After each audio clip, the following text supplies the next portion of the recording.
지난 주간 제가 말씀드렸던 것처럼 사람이 어렸을 적에 어린 시절에 가진 꿈 중에 하나는 빨리 어른이 되는 것입니다. 그래서 어린이에게는 아마도 어른이 선망의 대상 그 자체일 것입니다. 어린이들이 생각할 때 어른이 된다고 하면 아마도 우선 간섭을 받지 않고 뭐든지 자기가 하고 싶은 일들은 자기 마음대로 할 수 있는 것처럼 그렇게 보여지기 때문에 이 어린아이들의 마음속에는 빨리 속히 어른이 되고 싶은 마음이 그 소원이 있는 것입니다. 그런데 재미있는 것은 거의 모든 사람들이 이런 것을 마음속에 꿈꾸고 그렇게 자라나는데 막상 다 어른이 되고 난 다음에는 우습게도 많은 사람들이 어린 시절을 다시 그리워합니다.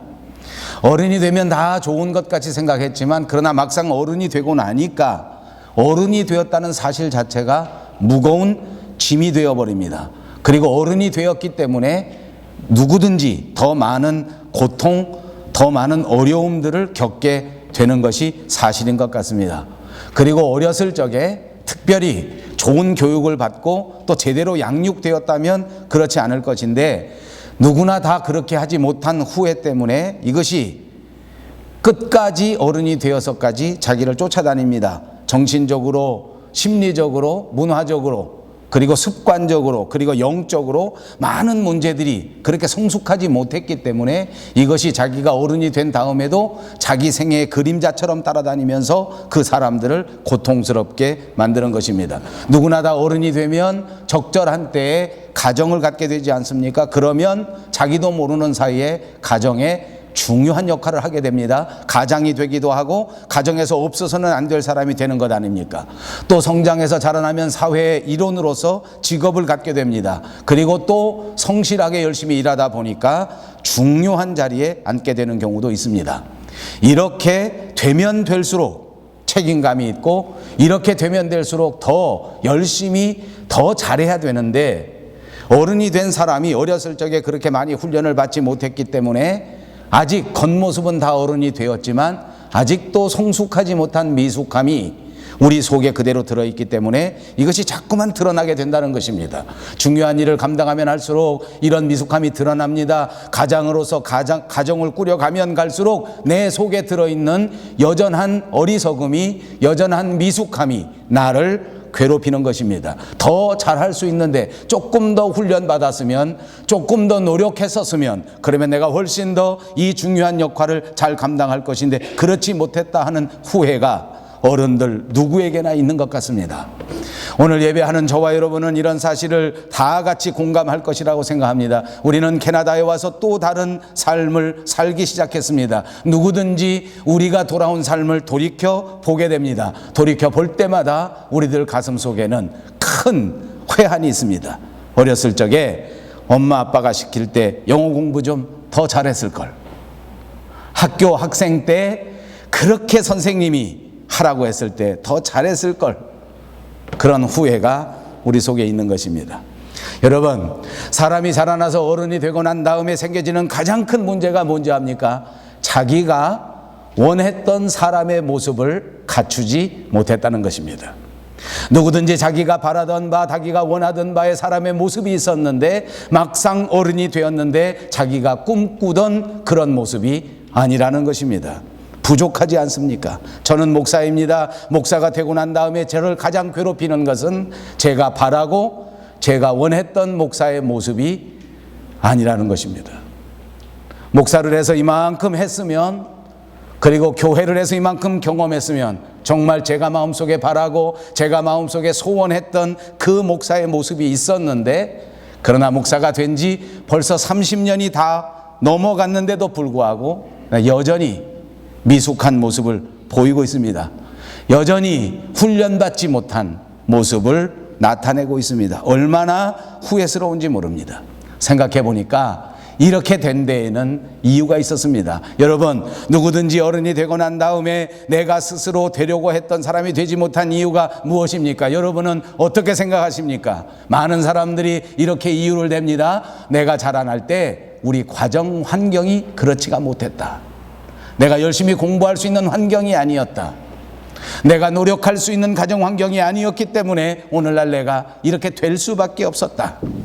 학교 다니면서 열심히 공부할 수 있었는데 사실은 내 옆에 친구가 하나 있었는데 그 친구가 워낙 못된 친구였기 때문에 그 친구의 영향을 안 받을래야 안 받을 수가 없었다. 친구 따라서 다니다 보니까, 친구 도와주다 보니까 그만 나는 공부할 시간을 다 놓치고 노력할 시간을 다 놓치고 이 모양 이 꼴이 되고 만 것 아니냐.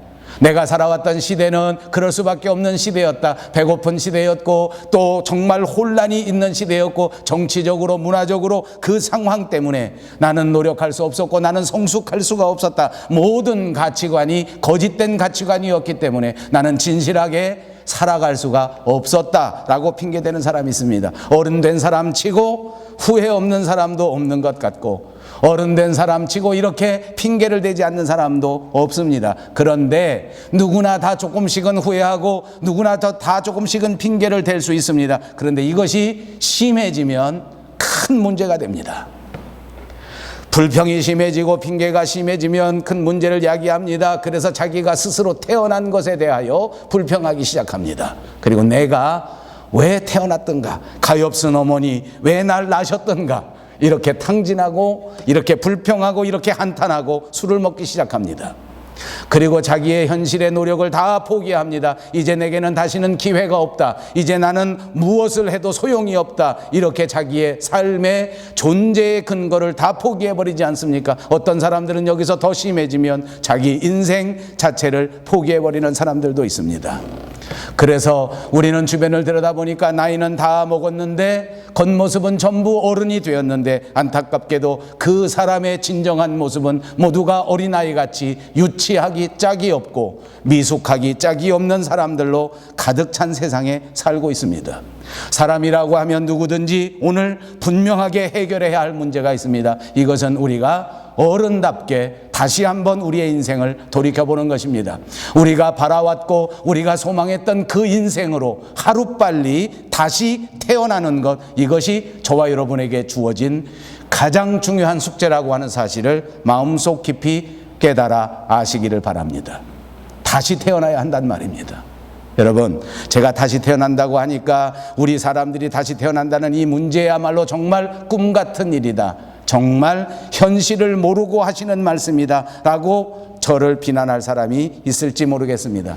그렇습니다. 다시 태어난다고 하는 것이 정말 비현실적으로 보여질 것입니다. 그럼에도 불구하고 우리가 다시 태어나야 한다고 하는 것은 진짜 현실적인 문제입니다. 여러분 생각해 보십시오. 내가 정말로 다시 태어나 성숙해지지 않는다면 남은 우리의 인생을 자신 있게 살아갈 사람은 우리 가운데 하나도 없습니다. 내 인생의 미숙한 이 문제를 진짜 근본에서부터 해결하지 않으면 우리는 이 세상에서 만족할 수 없습니다. 아무리 밥을 먹은들 배부를 수 없고, 아무리 좋은 것을 입은다고 할지라도 이 중심의 문제가 해결되지 않으면 결코 멋이 나지 않습니다. 아무리 배워도 자족이 있을 수가 없고, 아무리 돈을 많이 모아놓아도 행복을 얻을 수 없을 것입니다. 높은 자리에 올라가 권력을 휘두를 수 있다고 할지라도 진정한 만족을 누릴 수 없습니다. 인간은 누구나 이 탄생의 문제, 이 성숙의 문제를 해결하지 않고는 어둠의 자리에서 벗어날 수가 없습니다. 어둡게 살아갈 수밖에 없습니다. 여러분, 어둠의 자리에서 살아가면 어떻게 되는지 압니까? 어둠 속에 살아가기 때문에 삶의 궤적을 알지 못합니다. 어둠의 자리 속에서는 도대체 보이지가 않기 때문에 내가 계획적으로 행동할 수도 없습니다. 어둠의 자리에서 살아가기 때문에 우리는 날마다 충동적인 행동을 반복하면서 살아가는 것입니다. 어둠 속에 살아가기 때문에 우리는 날마다 감정을 조절하지 못한 채 그만 실수하고 또 실수하고 또 실수하고 쳇바퀴처럼 그렇게 어리석은 삶을 반복하면서 살아갈 수밖에 없는 것입니다. 우리의 삶의 진정한 의미를 가져오고 우리의 삶의 진짜 존재의 아름다움을 가져오려고 하면 우리는 다시 태어나야 합니다.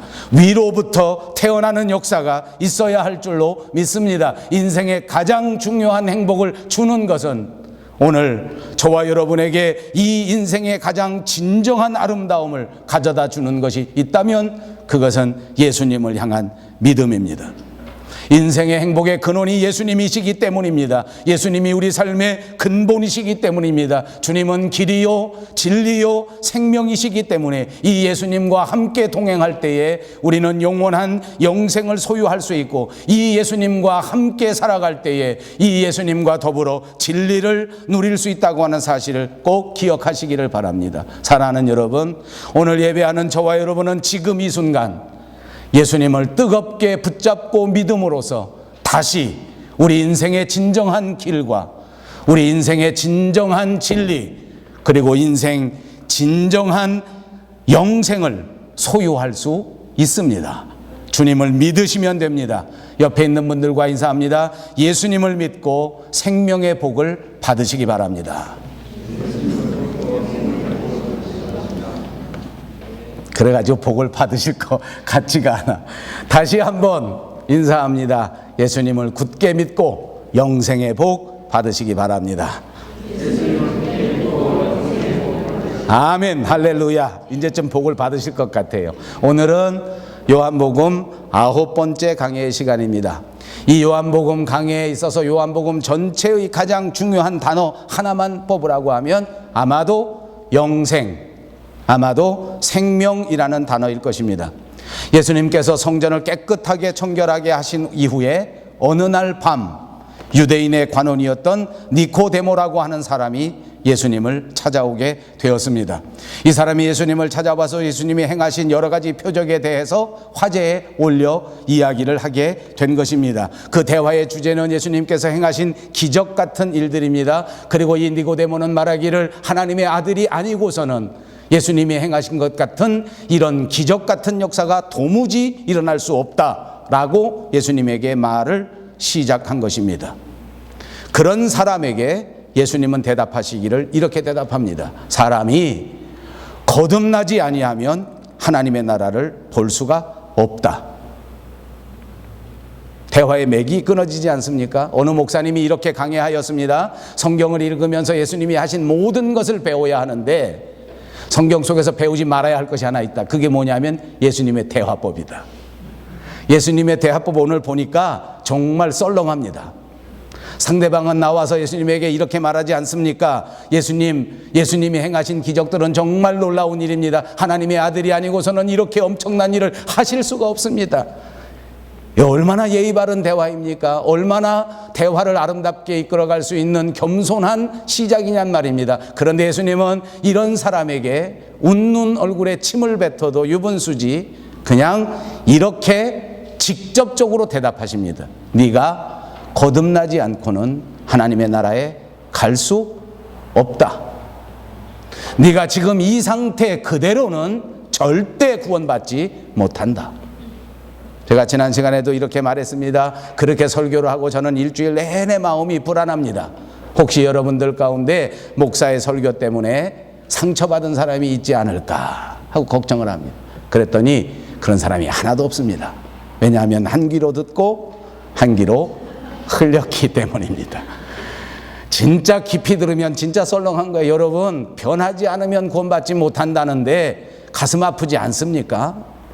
여러분, 생긴 그 자체로는 절대 안 된다는데 기분이 좋습니까?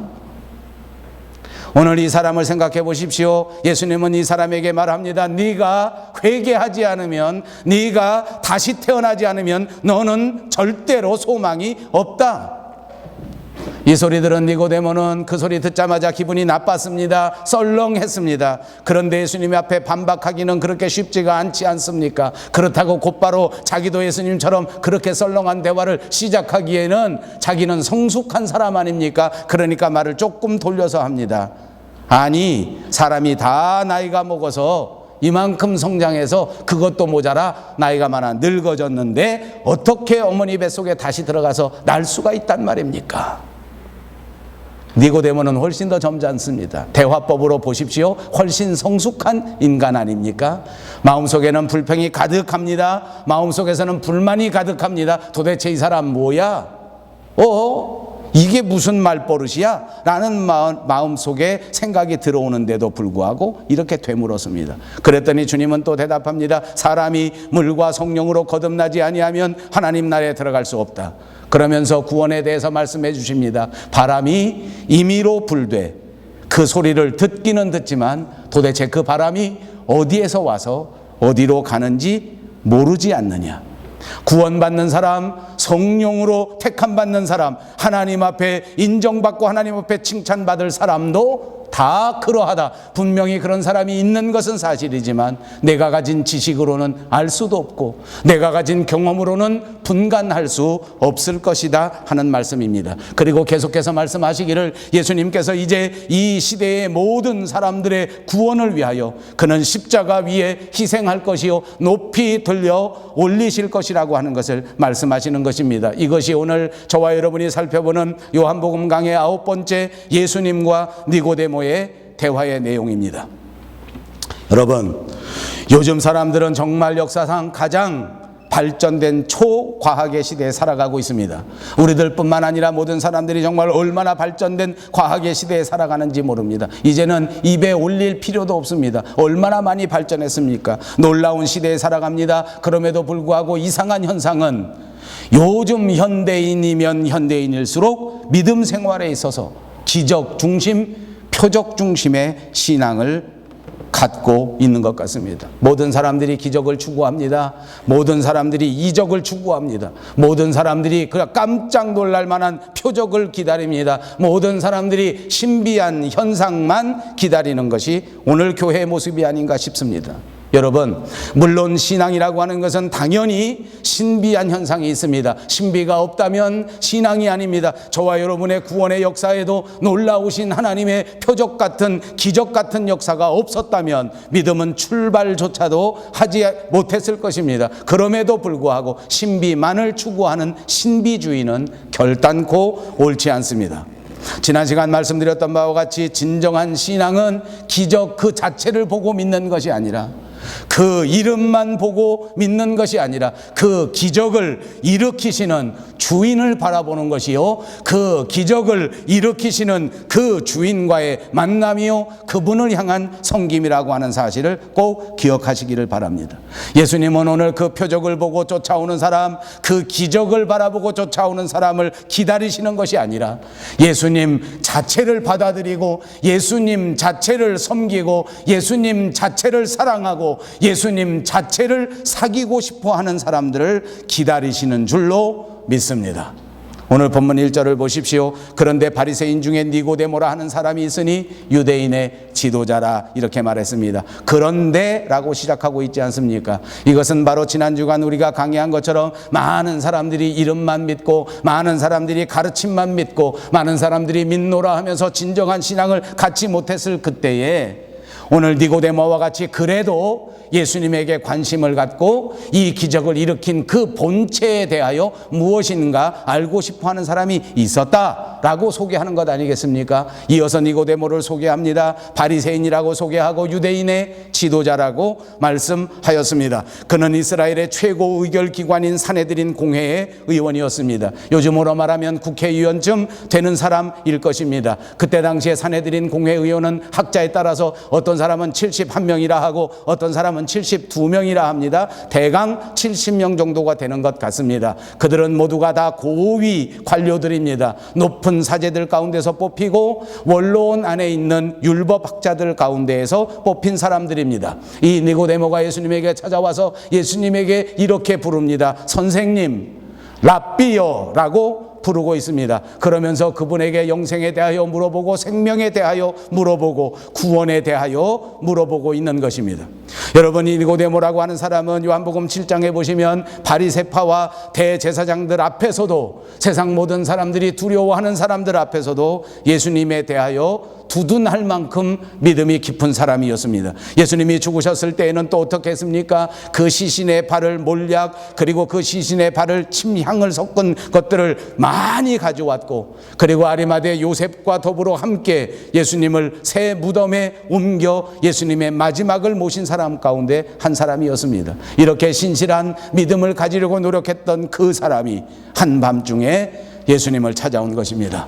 예수님을 찾아 예수님이 어떤 분이신지를 더 알고 싶었던 소망이 마음속에 있었습니다. 그리고 진짜 이분이 이런 기적을 베푸는 사람이라면 내 인생을 주관하실 것이요 우리 생명의 깊은 문제를 해결해 주실 해답을 주실 것이다 라는 생각을 가지고 그 예수님을 찾아온 것입니다. 그래서 2절에 말씀하기를 그가 밤에 예수께 와서 이르되 랍비여 우리가 당신은 하나님께로부터 오신 선생인 줄 아나이다. 하나님이 함께 하시지 아니하시면 당신이 행하시는 이 표적을 아무도 할 수 없음이니이다. 밤에 찾아왔습니다. 많은 신약학자들이 이렇게 해석합니다. 그가 밤에 찾아온 이유는 사람들의 눈을 의식해서 그렇다라고 해석합니다. 상황이 좋지 않기 때문에 예수님 찾아가는 것은 정치적으로 도움이 되지 않기 때문에 그때 찾아왔다라고 말합니다. 또 어떤 학자들은 밤에 찾아온 것은 그런 것이 아니라 조용할 때 넉넉한 시간을 가지고 심각한 문제, 깊은 문제를 깊이 대화하고 싶어서 밤에 왔다 이렇게 해석하는 사람들도 있습니다. 또 어떤 분들은 조금 고집적으로 해석합니다. 어두운 밤에 찾아왔다는 것은 이 니고데모의 생애가 어두움 속에 빠져 있다는 것을 상징해 주는 것이다 라고 해석하는 사람들도 있습니다. 어떻게 해석하셔도 별 문제는 없어 보입니다. 니고데모는 예수님을 가리켜 랍비라고 불렀습니다. 그런데 정확하게 말하면 사실은 랍비는 니고데모 자신이었습니다. 그때 당시에 랍비가 되려고 하면 정규 과정 공부를 했어야 됐기 때문입니다. 그리고 율법을 해석하고 모든 종교 법에 형통하고 모든 형법에 대하여 자기 스스로 형법을 해석할 수 있는 사람, 그런 사람이 랍비가 될 수 있는 자격 조건이었습니다. 게다가 나이 조건도 있습니다. 아무나 랍비가 될 수 있는 것이 아니라 40세 이상 되어야 랍비가 될 수 있습니다. 예수님은 전혀 여기에 자격이 없습니다.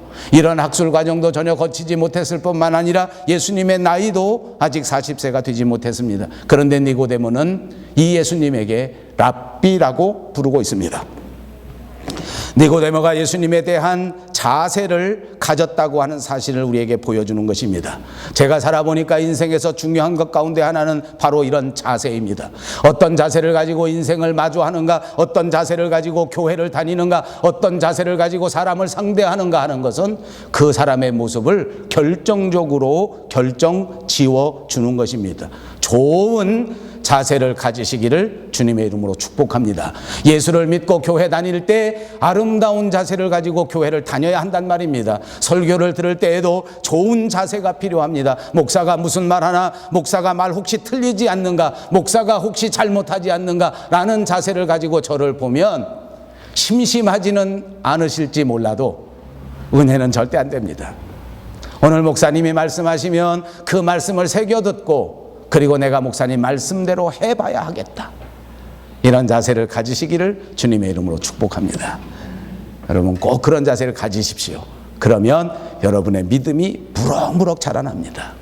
여러분 우리가 밴쿠버 영성교회를 섬기는데 그냥 시간 되면 왔다 갔다 하는 교회로 생각하고 그런 자세를 가지고 섬기면 우리 밴쿠버 영성교회는 맨날 그냥 있을 것입니다.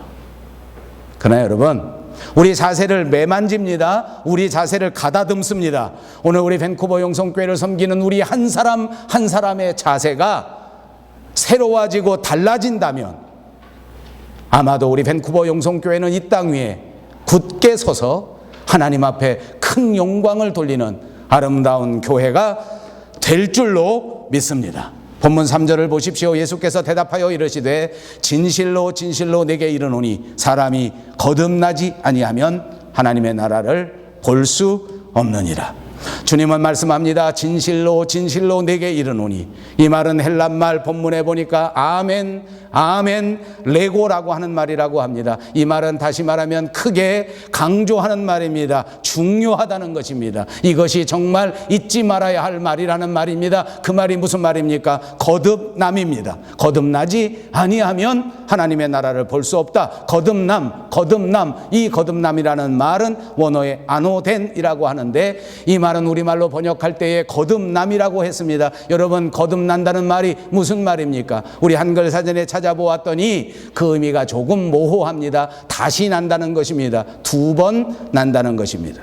그랬더니 어느 신학자가 친절하게 이것을 해석해 주었습니다. 이것만 가지고는 안 된다. 다시 난다, 두 번 난다, 이것만 가지고는 정확한 해석이 아니다. 그래서 유명한 신학자 바클레이라고 하는 사람은 이 말을 해석할 때에 위로부터 태어난다라는 말을 썼습니다. 너무너무 좋은 말입니다. 보통 말하는 후회하는 것, 보통 말하는 개과천선, 이런 것과는 다른 것입니다. 죽었던 생명이 다시 태어난다고 하는 것은 두 번 나는 것이 아니란 말입니다. 이제 내가 다시 어머니 뱃속에 들어가서 다시 태어난다고 해서 되는 것이 아니란 말입니다. 내가 다시 학창시절로 돌아가서 이제 정신 똑바로 차리고 열심히 공부하면 다른 사람이 되는 것도 아니라는 말입니다. 너무 많이 후회하지 마십시오. 위로부터 태어나야 되는 것입니다.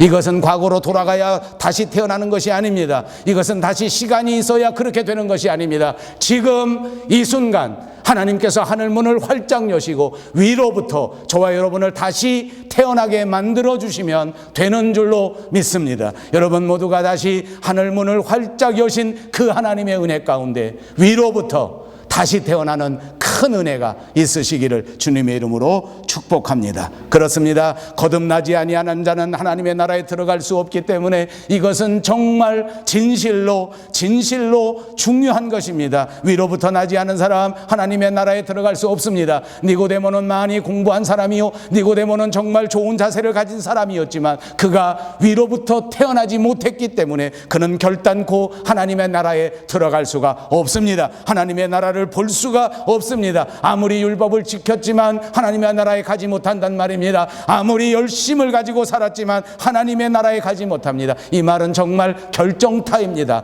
니고데모는 이제 당황할 수밖에 없었습니다. 진짜 당황했습니다. 도대체 나는 어떻게 되는 거니까? 어떻게 되는 거니까? 예수님이 말씀하시지 않습니까? 물과 성령으로 거듭나라. 어떤 신학자는 물로 거듭나는 것이 물세례라고 말하기도 합니다. 그러나 이것도 별로 맞는 말은 아닙니다. 육적인 출생을 나타낸다고 보는 것이 더 합당합니다. 그리고 성령으로 나는 것은 우리가 위로부터 새로운 생명을 받는 것을 의미하는 것입니다. 그래서 6절에 말씀하시기를 육으로 난 것은 육이요 영으로 난 것은 영이라 하였습니다. 육으로 난 것이 무엇입니까? 자연적으로 태어난 자연적 출생을 말하는 것입니다. 영으로 난 것이 무엇입니까? 위로부터 거듭나는 것을 말합니다. 니고데모는 전혀 이해할 수가 없었습니다. 이해하지 못했습니다. 그래서 7절에 말씀하시기를 이런 사실에 대하여 너무 놀라지 말라. 이해가 되지 않는다고 할지라도 너무 놀라지 말라. 여러분, 사실 니고데모는 자기 스스로 생각할 때 자기 자신이 어떤 존재라고 생각했겠습니까? 그는 이미 자기 자신이 영적인 존재라고 생각했단 말입니다. 이는 이 사람은 스스로 생각할 때에 나는 이미 어느 정도 된 사람이다. 나는 이미 하늘나라에 들어갈 수 있는 사람이다. 그런데 내가 정확하게 알지 못하니까 오늘 예수님을 만나 이 영생에 대하여 확실하게 그렇게 알아내고 싶다라고 해서 왔던 것인데 정말 쇼킹한 거 아닙니까? 넌 안 된다는 것입니다. 너는 도무지 하늘나라 들어갈 수 없다는 것입니다. 그리고 예수님이 설명해 줍니다. 바람이 미로 불매 내가 그 소리는 들어도 어디로 와서 어디로 가는지 알지 못하나니 성령으로 난 사람도 다 그러하니라. 바람의 시작을 알 수 없고 바람의 진행을 알 수 없던 것처럼 성령의 역사하심, 성령으로 거듭나게 하는 것, 위로부터 다시 태어나는 것, 이건 모든 것들을 너희가 알 수 없다는 것입니다. 육체로 태어난 것은 누구든지 알 수 있습니다. 언제 태어났는지도 알 수 있을 뿐만 아니라 어디서 태어났는지도 분명히 알 수 있습니다. 그러나 여러분, 위로부터 태어나는 것, 성령으로부터 태어나는 것은 어느 순간 성령의 역사하심으로 되는 것이기 때문에 언제 어디서 됐는지 알 수가 없습니다. 여러분, 우리 조국에서 요즘 한참 말썽이 나고 있는 구원파 유병언의 특징 가운데 하나는 그 사람들은 교회 가기만 하면 이것을 물어봅니다. 내가 성령으로 구원받은 날짜가 언제냐? 시간 초까지 분명하게 알지 못하면 넌 가짜다.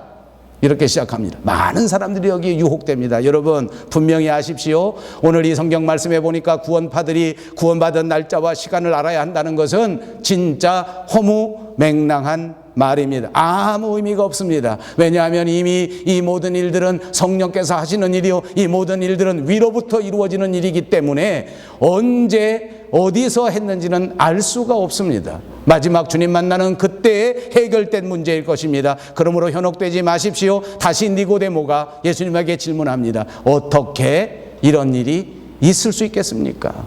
도대체 이해가 안 됩니다. 니고데모가 생각할 때는 무슨 예배를 멋지게 잘 드려야 구원받는다고 생각했지 않았겠습니까? 니고데모가 생각할 때는 평생토록 헌금을 많이 해서 불쌍한 사람을 많이 도와줘야 구원받을 수 있다고 생각하지 않았겠습니까? 니고데모가 생각할 때는 교회를 멋있게 지어서 하나님 앞에 바치면 당연히 하늘나라에 들어갈 수 있다고 생각하지 않았겠습니까? 유대인들은 다 그렇게 하면 되고 이방인들은 거기다 하나 더 해서 그냥 하면 안 되니까 반드시 할례를 통하여 하나님의 백성이 되면 될 수 있다, 이렇게 생각하지 않았겠습니까? 그런데 예수님은 정말 이해할 수 없는 말씀을 하시는 것입니다. 예수님은 성령의 역사가 바람처럼 왔다가 바람처럼 간다고 말씀하십니다. 간다고는 제가 안 했습니다. 유행가 가사에 나오는 이야기입니다. 성령의 역사는 바람처럼 일어나는 것이다. 어디서 시작했는지 어디로 가는지 알 수가 없다. 그러나 그 성령의 역사하심으로 말미암아 구원함을 얻는다. 아멘. 그러므로 누구든지 겸손하게 믿음으로 시인하면 이 구원의 놀라운 역사에 이르게 되어 하나님 앞에 영광을 돌리게 되는 것입니다. 이것을 예수님은 계속해서 설명합니다. 10절에서 15절입니다. 예수께서 그에게 대답하여 이르시되 너는 이스라엘의 선생으로서 이런 것들을 알지 못하느냐? 진실로 진실로 내게 이르노니 우리는 아는 것을 말하고 본 것을 증언하노라. 그러나 너희가 우리의 증언을 받지 아니하는도다. 내가 땅의 일을 말하여도 너희가 믿지 아니하거든. 하물며 하늘의 일을 말하면 어떻게 믿겠느냐? 하늘에서 내려온 자 곧 인자 외에는 하늘에 올라간 자가 없느니라. 모세가 광야에서 뱀을 든 것 같이 인자도 들려야 하리니 이는 그를 믿는 자마다 영생을 얻게 하려 하심이니라. 예수님은 말씀하실 때 땅의 일과 하늘의 일을 분리해서 말씀하고 계십니다. 그러면서 니고데모가 이해하지 못하는 것이 어쩌면 당연하다고 말씀하시는 것입니다. 여기 땅의 일이라는 것이 무엇입니까? 이것이 바로 바람의 원리입니다. 이 땅에서 벌어지는 많은 일들을 제대로 이해하지 못하고 이 땅에서 불어오는 바람도 어디로 왔다 어디로 가는지 이해하지 못하면서 어떻게 하늘에서 벌어지는 성령의 역사하심을 이해할 수 있겠느냐? 이건 애초에 불가능한 것이다 라고 말하는 것입니다. 지금도 똑같습니다. 많은 사람들이 이 땅의 일도 이해하지 못하고 이 땅의 일도 배우지 못하고 이 땅의 일도 상상하지 못하는데 어떻게 하나님을 이해하고 어떻게 하나님을 받아들이고 어떻게 하나님께 충성할 수 있단 말입니까? 이것은 정말 불가능한 것입니다. 조금 배웠다는 사람이 자기의 지식을 가지고 자기의 논리를 가지고 하나님을 이해하려고 하는 것 결코 옳지 못한 것입니다. 조금 세상을 살아본 경험을 가지고 자기 판단으로 하나님에 대하여 판단하는 사람이 얼마나 많은지 모릅니다. 눈에 보이는 우주 만물도 제대로 알지 못하는 인간이 어떻게 하나님을 안다고 할 수 있겠습니까? 여러분, 우리가 하나님을 안다면, 우리가 하나님을 믿는다면 그것은 온전히 하나님께서 우리에게 주시는 선물 그 자체인 것입니다. 그렇습니다. 믿음은 하나님께서 주시는 선물입니다. 하나님께서 우리에게 믿음을 선물로 주시지 않았다면 우리는 도저히 이해할 수 없고 우리는 도저히 믿을 수가 없었을 것입니다. 여러분, 예수님을 믿습니까? 여러분에게 이 아름다운 선물을 주신 하나님을 찬양하십시오. 그리고 결단코 그 하나님을 떠나지 마십시오. 남은 인생 평생토록 이렇게 아름다운 선물을 주신 그 하나님을 붙잡고 그분이 허락해 주신 이 믿음의 위대한 비밀 가운데서 믿음이 주시는 충만한 은혜를 마음껏 누리시다가 주님 앞에 가셔서 큰 칭찬 받으시기를 주님의 이름으로 축복합니다. 그리고 정말 중요한 말씀을 우리에게 덧붙여 주셨습니다. 신학적으로도 소중한 말씀입니다. 그것은 놋뱀에 관한 이야기입니다. 광야에서 놋뱀이 높이 들린 이 사건을 말씀한 것입니다. 여러분, 이 뱀의 이야기는 어떤 이야기인지 여러분들이 다 잘 아는 이야기일 것입니다. 이스라엘 백성들이 광야 생활할 때의 일입니다. 이스라엘 백성들이 하나님의 은혜를 받았지만 그러나 광야에서 고생할 때 또다시 원망하고 불평하고 이렇게 정말 얼마나 패역한 짓을 많이 했는지 모릅니다. 하나님도 분노하셔서 이스라엘 백성들을 징계합니다. 그래서 뱀을 동원해서 이 이스라엘 백성들이 다 물려 죽을 수밖에 없는 상황이 되지 않았습니까? 불뱀이 막 창궐하게 나타난 것입니다. 이스라엘 백성들은 뱀에 물려 죽게 되는 사람들이 생기면서 또 다시 하나님 앞에 엎드려 잘못했다고 싹싹 빕니다. 또 다시 살려달라고 애원합니다. 그때 하나님께서 또 다시 이스라엘 백성들을 용서하시면서 모세에게 명령합니다. 놋뱀을 만들어서 높이 들어라. 그 높이 들린 장대를 바라보는 자마다 불뱀에 물린 상처가 회복되면서 다시 생명을 얻을 수 있다. 그래서 이스라엘 사람들은 정말로 이 모세가 번쩍 든 이 놋뱀을 바라보면서 더 이상 사망이 없었습니다. 새로운 생명을 유지할 수 있었다고 말입니다. 이것은 상징적인 의미가 있는 것입니다. 예수님께서도 우리의 죄를 다 지시고 십자가 위에 달려 높이 들리실 것이다. 그분 예수 그리스도의 십자가를 바라보는 자는 더 이상 죄의 권세에 빠져 있지 아니하고 더 이상 어둠의 권세에 빠져 있지 아니하고 모든 죄가 용서되어 영생을 얻게 된다고 하는 것을 우리에게 가르쳐 주신 것입니다. 그렇습니다. 영생은 우리 사람의 노력이나 우리 사람의 행위나 우리들이 내어놓은 예배의 역사나 우리가 내어놓은 헌금의 많고 적음의 따위에 근거하는 것이 아닙니다. 오직 예수 그리스도께서 우리의 죄를 대신 짊어지시고 십자가 위에 죽으셨다고 하는 그 사실을 믿고 그 십자가를 바라보면 그러면 우리는 구원을 받는 것입니다.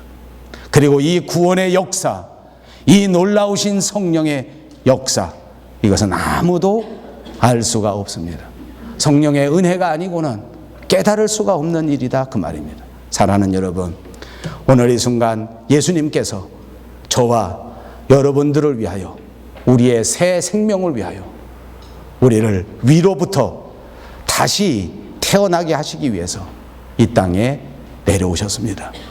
그리고 당신의 물과 피를 아낌없이 우리에게 주셨습니다. 그 귀한 생명을 바쳐 희생하셔서 스스로 놋뱀이 되셔서 높은 장대 같은 십자가 위에 달리셨습니다. 이 사실을 믿으시기를 바랍니다. 이 사실을 믿고 예수님을 바라보는 자에게 거듭남의 역사, 영생의 역사를 하나님이 선물로 주실 줄로 믿습니다. 이제 우리는 영원한 생명을 얻은 자입니다. 위로부터 다시 태어난 자입니다. 이제는 결단코 후회 없이 주님을 만날 수 있도록 이 땅 위에 살아갈 동안 다시 한번 열심히 최선을 다하여 열심을 품고 주님을 섬기는 그런 성도들이 다 되시기를 주님의 이름으로 축복합니다. 기도합니다. 자비하신 우리 하나님 참 감사합니다. 주님이 우리를 위하여